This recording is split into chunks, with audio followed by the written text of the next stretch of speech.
فراست کی وجہ سے صنم اور فدا کے درمیان ہونے والی لڑائی کو ہنستے بستے گھر کو اجاڑ کے رکھ دیا، اور اب وہاں صرف ایک بھیانہ خاموشی چھائی ہوئی ہے، جو کہ فراست کا یہی مقصد تھا کہ فدا اور صنم کو الگ کر دیا جائے۔ صنم اب فدا سے بہت ہی زیادہ بدگمان ہو جاتی ہے، کیونکہ اس نے اس پر ہی نہیں بلکہ اس کے کردار پر انگلی اٹھائی۔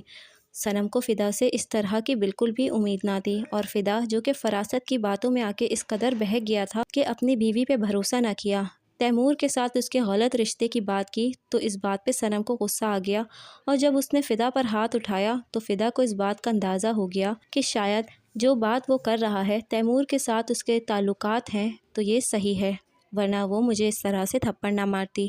اس کے دل میں ضرور کوئی نہ کوئی چور ہے۔ صنم جو فخر سے سر اٹھا کر چلا کرتی تھی، آج سب کے سامنے رسوا اور ذلیل ہوئی، اور آخر کار فدا کو ہمیشہ کے لیے چھوڑ کر بھی چلی گئی۔ فدا نے اس کی ایک نہ سنی اور الٹا اسے کھری کھری سنا دی، جس نے صنم کو اندر تک توڑ کر رکھ دیا۔ اس تنہائی اور دکھ میں صنم روتے ہوئے شازمین کے گھر چلے جاتی ہے۔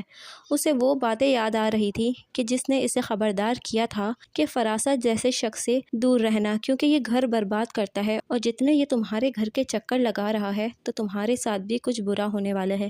مگر یہاں پر صنم نے شازمین کی کوئی بات نہ مانی اور اسے ٹال دیا۔ صنم اب رو رو کے شازمین کو یہ قصہ سناتی ہے کہ کس طرح سے فدا نے ایک ہی جھٹکے میں اسے اس کی نظروں سے گرا دیا۔ فراست جو کہ بے شرمی کی انتہا تک پہنچ گیا ہے، دوسروں کی بیٹیوں کے ساتھ ناجائز کرتا ہے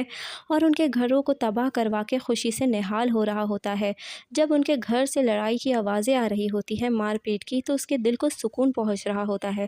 اور دوسری ہی طرف اپنی ہی بیٹیوں کے لیے ہاتھ اٹھا اٹھا کر دعا مانگ رہا ہوتا ہے کہ ان کی بیٹیوں کے سونے کے قلم سے نصیب لکھے جائیں۔ مگر مکافات عمل تو برحق ہے، اور فراست کے ساتھ بھی برا ہی ہوگا، کیونکہ اس نے کسی کے ساتھ بھی اچھا نہ کیا۔ جب اس کا اپنا بیٹا ہی اپنی من پسند دلہن گھر لے کر آئے گا تو وہ لڑکی فراست اور اس کی بیوی کو ناکو چنے چبوا دے گی، اور اسے اس کے ہر کیے کا ایک ایک حساب چکانا پڑے گا۔ اس کی بیٹیوں کے ساتھ بھی پلٹ کے یہی سب کچھ ہوگا جو فراست دوسروں کی بیٹیوں کے ساتھ کرتا آیا ہے، اور جب یہ اپنے انجام کو پہنچے گا تب بہت ہی زیادہ دیر ہو چکی ہوگی، اور اس کا گھر بھی اسی طرح سے برباد ہو جائے گا جس طرح سے وہ دوسروں کا گھر برباد کرتا آیا ہے۔ دوستو، اگر آپ کو ہماری اسٹوری اچھی لگی ہے تو ہمارے چینل کو لازمی سبسکرائب کیجیے گا۔